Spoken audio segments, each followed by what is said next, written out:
Hi friends, ఈరోజు current affairs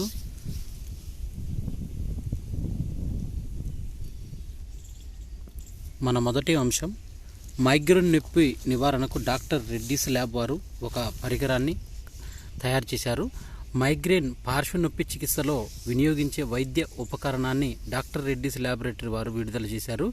దీని పేరు నెరివియో అనే ఉపకరణాన్ని మైగ్రేన్ నొప్పి వచ్చిన గంటలోపే లేదా రోజు మార్చి రోజు మోచేతికి పైన ధరించాలంటూ, అలా చేస్తే నొప్పి నుంచి బయటపడే అవకాశం ఉందంటూ డాక్టర్ రెడ్డీస్ పేర్కొన్నది. దీంట్లో మందు అనేది ఏది ఉండదు. రోజు మందులు వాడే పని లేకుండా దీర్ఘకాలిక వ్యాధుల నుంచి కోలుకునే అవకాశం ఇటువంటి ఉపకరణాల వల్ల లభిస్తుందని doctor Reddy's CEO M V Ramana వివరించారు. దీనికి అమెరికా ఔషధ నియంత్రణ సంస్థ FDA అనుమతి ఉన్నట్లు డాక్టర్ రెడ్డీస్ వెల్లడించింది. 2024-26 మధ్య భారత్ యొక్క వృద్ధి రేటు 6 నుంచి 7.1% వార్షిక జీడిపి సాధ్యమవుతుందంటూ S&P గ్లోబల్ రేటింగ్స్ అనేది అంచనా వేసింది. భారత ఆర్థిక వృద్ధి 2024-26 ఆర్థిక సంవత్సరాల్లో ఏటా 6 నుంచి 7.1% మేర నమోదవుతుందంటూ S&P గ్లోబల్ రేటింగ్స్ అంచనా వేసింది. భారత వాస్తవ జీడిపి మార్చి త్రైమాసికం నాటి 6.1%తో పోలిస్తే జూన్ త్రైమాసికంలో 7.8% పెరిగింది. RBI అంచనాల ప్రకారం 2023-24, 2024-25 ఆర్థిక సంవత్సరాల్లో 6.5% వృద్ధి రేటు నమోదు కావచ్చు. అయితే global banks country by country outlook 2024 పేరిట S&P విడుదల చేసిన నివేదిక మాత్రం వృద్ధి రేటు మరింత మెరుగ్గా ఉంటుంది అంచనా వేయడం గమనార్హం. నివేదికలోని ముఖ్యాంశాలంటూ తెలిపింది.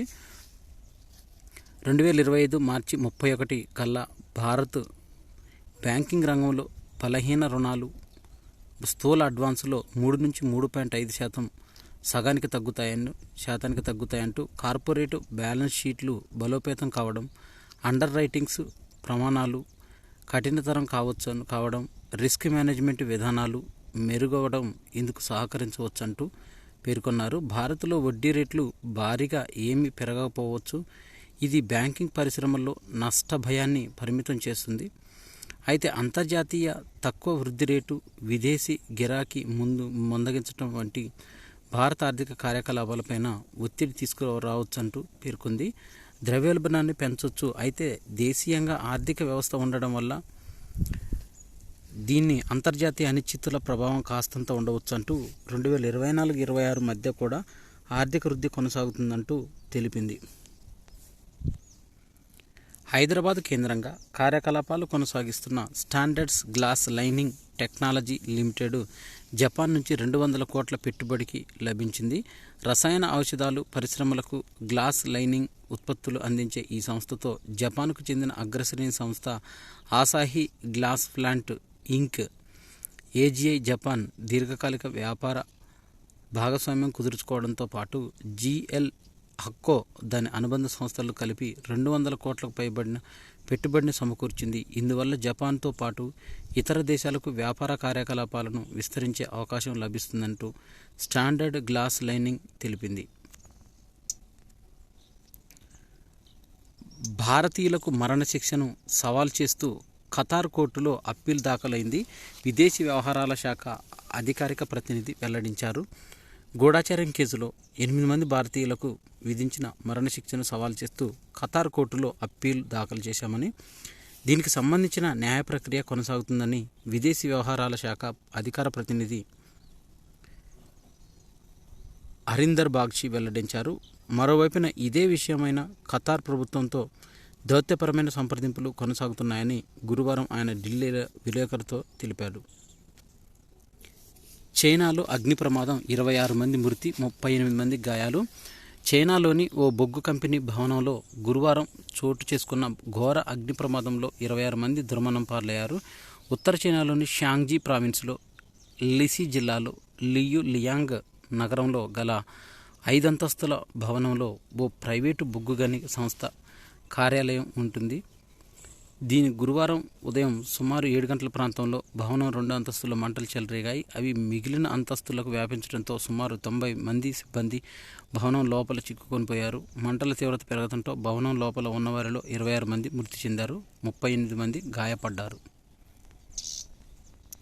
సికిల్ సెల్ తలసీమియా వ్యాధులకు ప్రపంచంలోనే మొట్టమొదటిసారిగా జన్యు చికిత్సను ప్రవేశపెట్టిన దేశంగా బ్రిటన్ చరిత్ర సృష్టించింది. కిస్పర్ థెరాప్యూటిక్స్, వెర్టెక్స్ ఫార్మాస్యూటికల్స్ కలిసి సృష్టించిన ప్రప్రథమ జన్యు ఔషధం కాస్గెవిని పై 2 వ్యాధుల చికిత్సను అనుగుణంగా అనుమతిస్తున్నట్లు బ్రిటన్ ఔషధ ఆరోగ్య నియంత్రణ సంస్థ గురువారం ప్రకటించింది. ఎర్ర రక్త కణాల్లో హిమోగ్లోబిన్ అనే ప్రోటీన్కు కారణమైన జన్యువుల్లోని లోపాలు సికిల్ సెల్ తలసీమియా వ్యాధులకు దారితీస్తాయి. రోగి ఎముక మధ్యలో మూల కణాలను తీసి జన్యువుల్లోని పాలను సరిచేసి తిరిగి మూలుగులో పంపుతారు. దీనికి కాస్గెవి మందును ఉపయోగిస్తారు. ఈ చికిత్స చేయించుకున్న సికిల్ సెల్ రోగులు ఏడాది పాటు నొప్పి నుంచి ఉపశమనం పొందుతారు. తలసీమియా రోగులకు ఏడాది పాటు రక్తం ఎక్కించాల్సిన అగత్యం తగ్గింది. బ్రిటన్లోని సిల్వర్ స్టోన్లో పికప్ ట్రక్కును 2 చక్రాలపై నడుపుతూ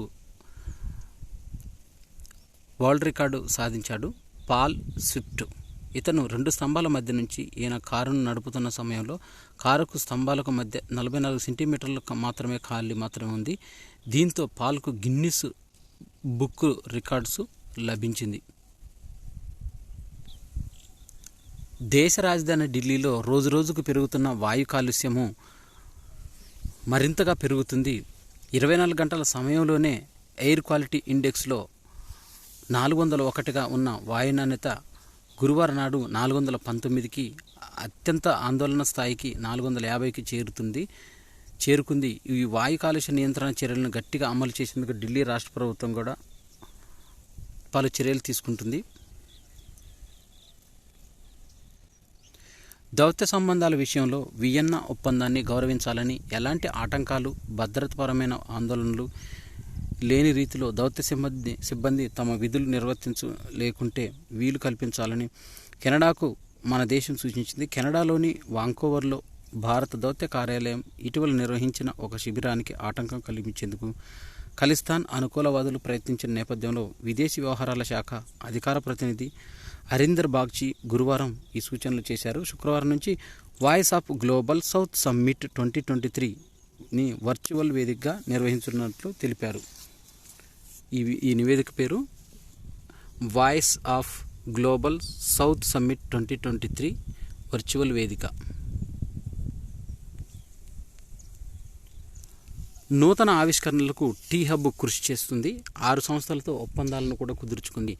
తెలంగాణ రాష్ట్రంలో నూతన ఆవిష్కరణలు అభివృద్ధికి టీ హబ్ విశేషంగా కృషి చేస్తుందని తెలంగాణ రాష్ట్ర ఐటీ శాఖ ముఖ్య కార్యదర్శి అయిన జేఎస్ రంజన్ తెలిపారు. గత 8 ఏళ్లలో టీ హబ్ స్టార్టప్లకు $3.5 బిలియన్ పెట్టుబడులను ఆకర్షించింది. 600 కార్పొరేట్ భాగస్వాములు, 3000కు పైగా స్టార్టప్లకు సహకారం అందించిందని వివరించారు. టీ హబ్ 8వ వ్యవస్థాపక దినోత్సవంలో సందర్భంగా గురువారం సోషల్ బిజినెస్ డిజైన్ థింకింగ్, అంతర్జాతీయ సహకారం, భౌగోళిక స్పేస్ టెక్నాలజీలో ఆవిష్కరణలకు గాను కెరీర్ గ్లోబల్, సిడ్బీ, పాల్కాన్ ఎక్స్పీ, కేపీఎంజీ, ఏజీఐ సంస్థలతో వ్యూహాత్మక ఒప్పందం చేసుకుంది.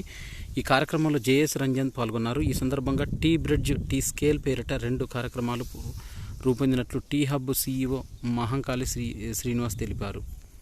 టీ స్కేల్ కింద 25 స్టార్టప్లకు సహకారం అందిస్తామన్నారు.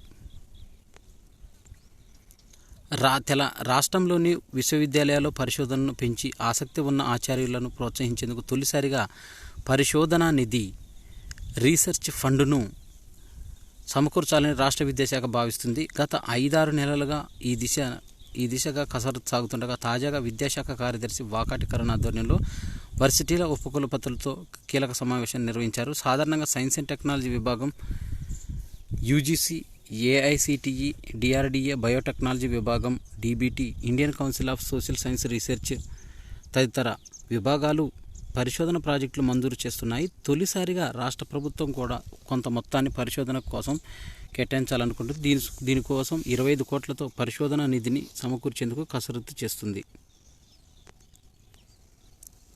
ఆస్ట్రేలియాలో ఒక కొత్త చట్టాన్ని తీసుకొస్తూ వెలుగులోకి వచ్చింది. అక్రమ వలసదారులపై 5 ఏళ్ల జైలు శిక్ష. నేర చరితులైన వలసదారులు వీసా నిబంధనలను ఉల్లంఘిస్తే 5 ఏళ్ల వరకు జైలు శిక్ష విధించడానికి వీలు కల్పించేందుకు ఆ చట్టాలను ఆస్ట్రేలియా గురువారం తెచ్చింది.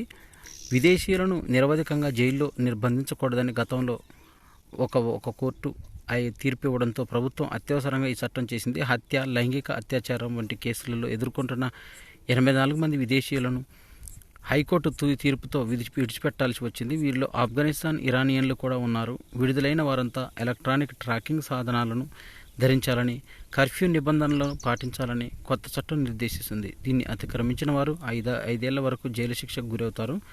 బోట్లలో వచ్చే అక్రమ వలసదారులను పసిఫిక్ మహాసముద్రంలోని ఒక దీవిలో ఆస్ట్రేలియా నిరవధికంగా నిర్బంధించేసింది. దాంతో బోట్లలో వలసదారుల ప్రవాహం ఆగింది.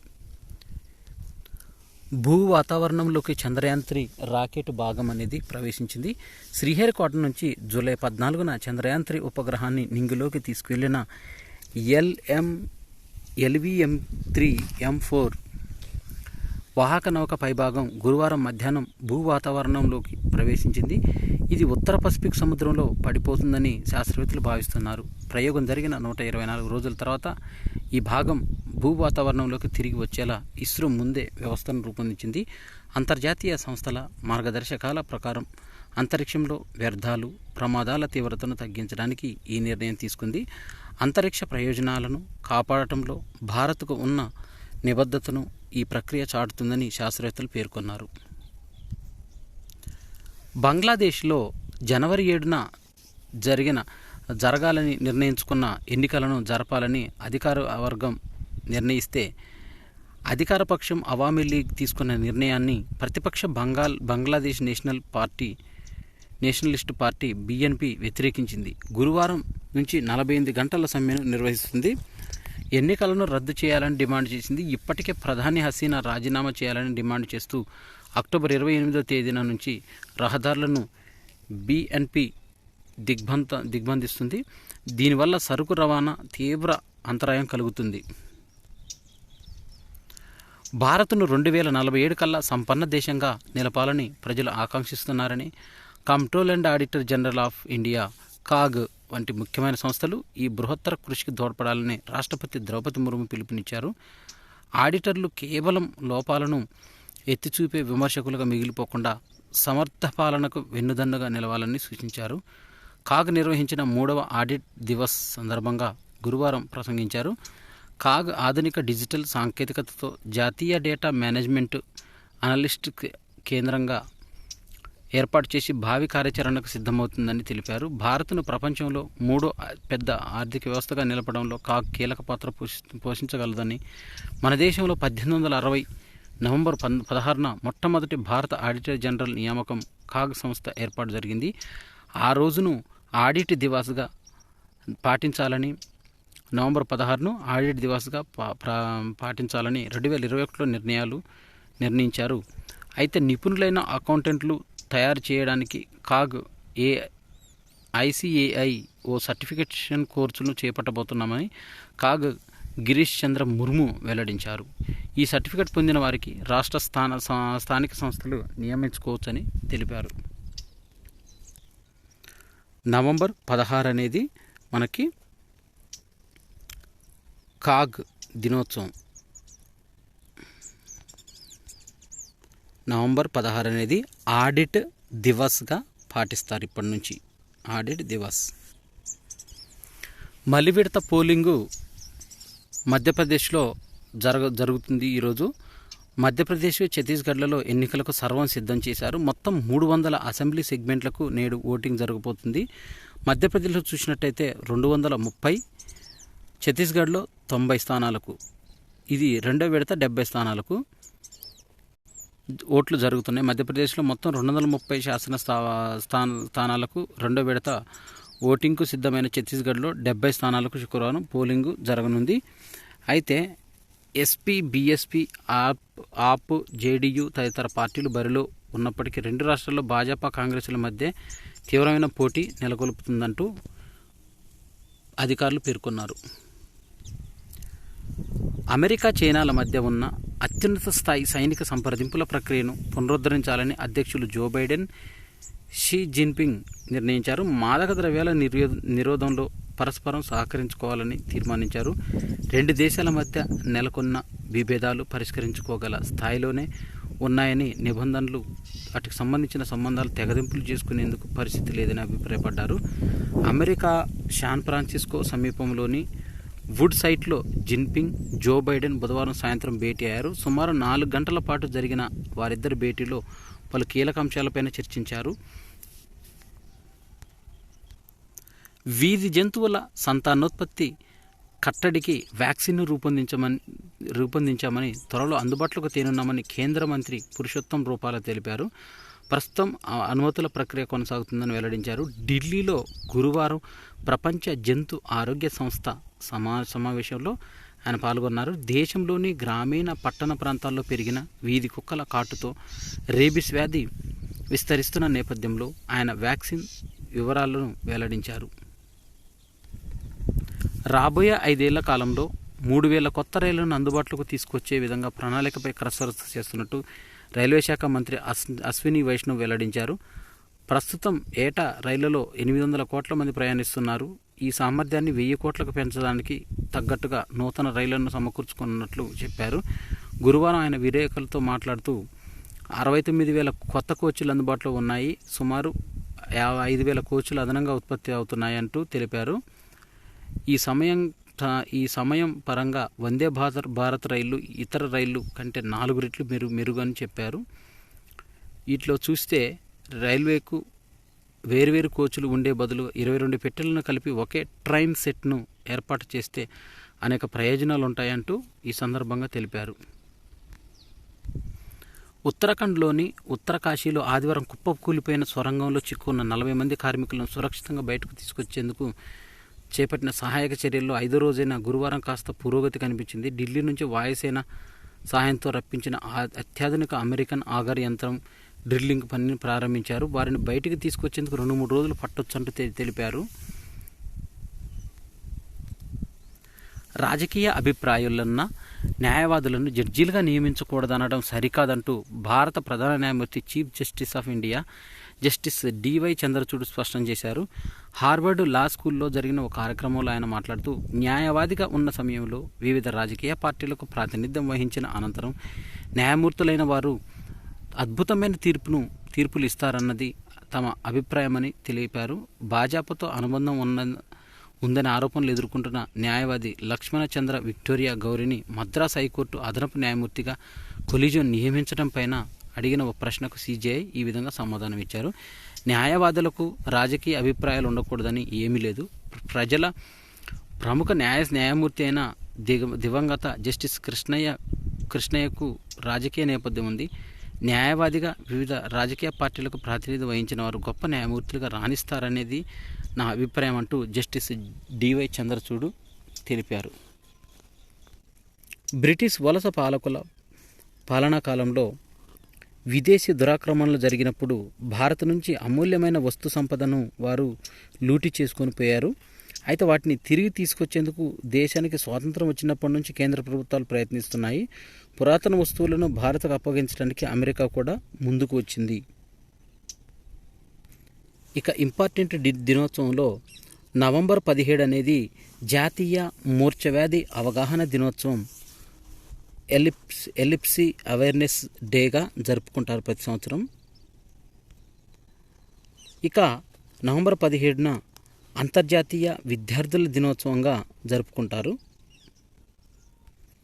ఇక క్రీడాంశాలకు సంబంధించిన విషయాలు, ప్రపంచ కప్పు ఫైనల్లో భారత్ యొక్క ప్రత్యర్థి ఆసీస్ ప్రపంచ కప్లో ఫైనల్లో కంగారు జట్టు ఉత్కంఠ పోరులో దక్షిణాఫ్రికా పైన విజయం సాధించడంతో భారత్ యొక్క ప్రత్యర్థిగా మారింది ఆస్ట్రేలియా. 2 దశాబ్దాల తర్వాత మళ్ళీ ప్రపంచ కప్లోకి భారత్, ఆస్ట్రేలియా రాబోతున్నాయి. గురువారం ఉత్కంఠభరితంగా సాగిన సెమీస్ ఫైనల్లో ఆసీస్ 3 వికెట్ల తేడాతో దక్షిణాఫ్రికాను ఓడించింది. టీమిండియాతో టైటిల్ పోరుకు సిద్ధమైంది. బౌండరీల మోత లేకున్నా, పరుగుల వరద సాగుకున్న స్వల్ప స్కోరే నమోదైన సెమీస్ రసవత్తరంగా సాగింది. మొదట స్టార్క్, హేజిల్వుడ్ హెడ్ దాటికి కుప్పకూలే ప్రమాదంలో పడ్డ ఆ దక్షిణాఫ్రికా మిల్లర్ 101 అద్భుత పోరాటంతో 212 పరుగులు చేయగలిగింది. స్వల్ప ఛేదనలో ఆసీస్కు కంగారు తప్పలేదు. లక్ష్యాన్ని ఆ జట్టు 47.2 ఓవర్లలో 7 వికెట్లు కోల్పోయి అతి కష్టంగా ఛేదించింది. హెడ్ 62 కీలక ఇన్నింగ్స్ ఆడాడు. భారత్లో 2025 నాటికి కార్యకలాపాలు సాగిస్తున్న గ్లోబల్ క్యాపబిలిటీ కేంద్రాలు జీసీసీల సంఖ్య 1900కు చేరవచ్చని స్థిరాస్తి కన్సల్టెంట్ సిబిఆర్ఈ సౌత్ ఏషియా నివేదిక అంచనా వేసింది. మొత్తం కార్యాలయ సంస్థల్లో వీటి వాటా 35-40% ఉండొచ్చని పేర్కొంది. India global capability centres charging a new technology ఎరా పేరుతో రూపొందించిన నివేదికను సిబిఆర్ఈ గురువారం విడుదల చేసింది. భారత్లో జీసీసీల వృద్ధి, లీజింగ్కు ప్రాధాన్యాలు, విస్తరణకు ఉన్న ప్రధాన అవకాశాలు వంటివి అంశాలను ప్రస్తావించింది. ప్రస్తుతం భారత్లో 1580 జీసీసీలు ఉన్నాయి. ప్రపంచ కప్లో 8 వన్డే ప్రపంచ కప్లో ఫైనల్కు చేరడం ఆస్ట్రేలియా జట్టుకి ఇది 8వ సారి. గతంలో ఆ జట్టు 1975 రన్నరప్, 1987 విజేత, 1996 రన్నరప్, 2003 విజేత, 1999 విజేత, 2007 విజేత, 2015 విజేతల్లో 7 సార్లు టైటిల్ పోరుకు అర్హత సాధించింది. 5 సార్లు ఛాంపియన్స్గా నిలిచింది. 2 సార్లు రన్నరప్గా సంతృప్తి పడింది. 5 వన్డేల్లో ప్రపంచ కప్ చరిత్రలో 5వ సెమీఫైనల్ ఆడిన దక్షిణాఫ్రికా 5 సార్లు ఈ అడ్డంకిని దాటలేకపోయింది. 1992 ఇంగ్లాండ్ చేతిలో ఓడిపోగా 1999 ఆస్ట్రేలియాతో సెమీఫైనల్స్ మ్యాచ్ను దక్షిణాఫ్రికా టై చేసుకుంది. అయితే సూపర్ 6 దశలో ఎక్కువ పాయింట్లు సాధించుకున్న ఆస్ట్రేలియా ఫైనల్కు చేరింది. దక్షిణాఫ్రికాకు నిరాశ ఎదురైంది. 2007లో ఆస్ట్రేలియా చేతిలో సెమీఫైనల్లో ఓడిన దక్షిణాఫ్రికా 2015లో న్యూజిలాండ్ జట్టు చేతిలో పరాజయం పాలైంది. తాజాగా ఆస్ట్రేలియా చేతిలో మరోసారి ఓడిపోయింది. నెంబర్ 1 భారత గడ్డపైన వన్డేల్లో దక్షిణాఫ్రికాను ఓడించడం ఆస్ట్రేలియాకి ఇది తొలిసారి కావడం విశేషం. 1996లో భారత్ వేదికగా జరిగిన టైటాన్ కప్లో దక్షిణాఫ్రికా చేతిలో 3 సార్లు ఓడిన ఆస్ట్రేలియా తాజా ప్రపంచ కప్లో లీగ్ దశలో ఓటమి పాలైంది. అయితే కీలకమైన సెమీఫైనల్లో దక్షిణాఫ్రికాను ఆస్ట్రేలియా ఓడించింది. 2 వన్డేల్లో ప్రపంచ కప్ చరిత్రలో అవే జట్ల మధ్య ఫైనల్ జరగటం ఇది 2వ సారి. 1996, 2007 ప్రపంచ కప్ టోర్నీలో ఆస్ట్రేలియా, శ్రీలంక జట్ల మధ్య తుదిపోరు జరగ్గా ఆస్ట్రేలియా, భారత జట్ల మధ్య 2003లో తొలిసారి టైటిల్ పోరు జరిగింది. 20 ఏళ్ల తర్వాత మళ్ళీ 2 జట్లు టైటిల్ కోసం అమీతుమీ తేల్చుకోనున్నాయి.